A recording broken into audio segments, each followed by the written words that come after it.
sou Flávio e estou trazendo novamente um vídeo em travessias virtuais. Dessa vez é um vídeo diferente.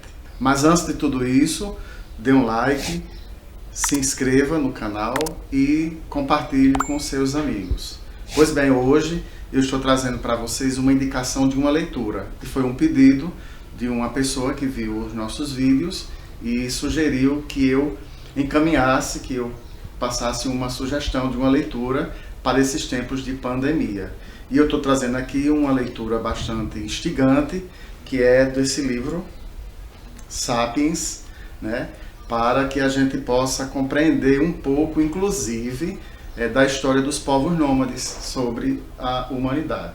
Então, pessoal, nós vamos falar desse livro, mas antes disso eu gostaria de falar para vocês da história de como eu me tornei leitor.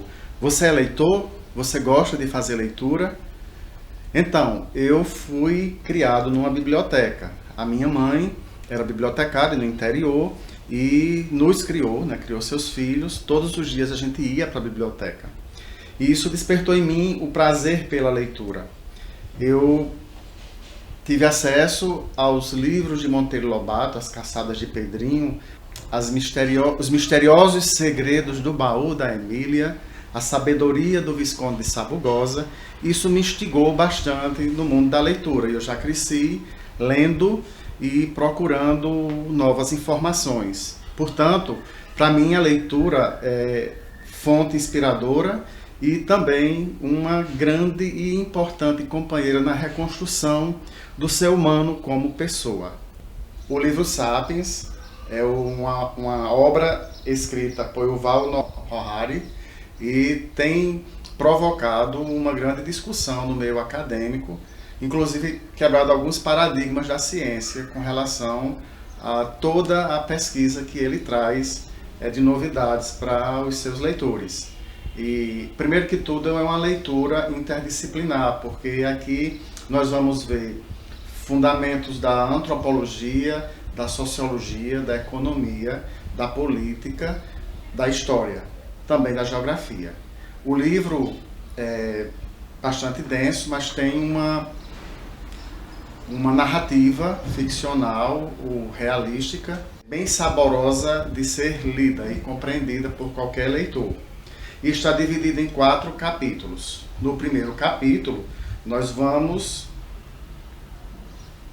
entender a revolução cognitiva. Ele traz como elemento principal a função do aparelho cognitivo do homem que o diferenciou dos outros animais. É a partir desse momento que o homem começa a elaborar o seu pensamento ficcional e a denominar as coisas da natureza.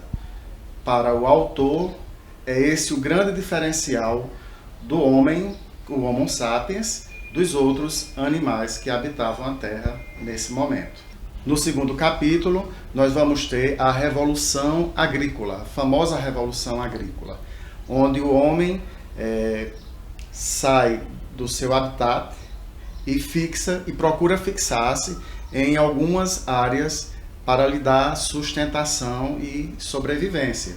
É nesse momento em que o Homo sapiens, ou o homem já completamente modificado em suas estruturas físicas e biológicas, ele começa a domesticar as plantas, ele começa a levar para casa, ele sai das árvores, vai para as cavernas e depois constrói as suas próprias casas, suas próprias maneiras de habitar. E ele começa a trazer da natureza as plantas para sua casa, os animais. Isso é o processo de domesticação.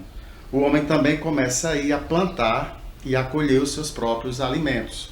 A Revolução Agrícola é parte fundante do pensamento crítico do autor, quando ele diz que a história traz esse fato como uma grande transformação da história da humanidade. Outro capítulo que o autor traz no livro é a unificação da humanidade.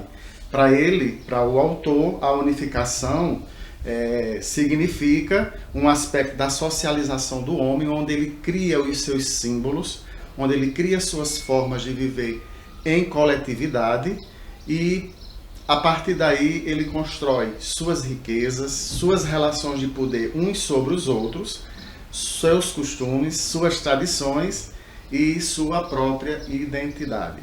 O quarto capítulo, abordado pelo autor, é a Revolução Científica. Então, o autor traz, nesse capítulo, todo o progresso da humanidade, o que tem acontecido e o momento atual. As novas tecnologias, o aparecimento das máquinas que satisfazem o homem, né? E também como ele produz o seu desejo. Portanto, é um livro bastante curioso, instigante, bom de ser lido nesse período de pandemia, nesse período de isolamento social. Nós vamos ficando por aqui. Dê um joinha, compartilhe com seu amigo e aguarde o próximo vídeo.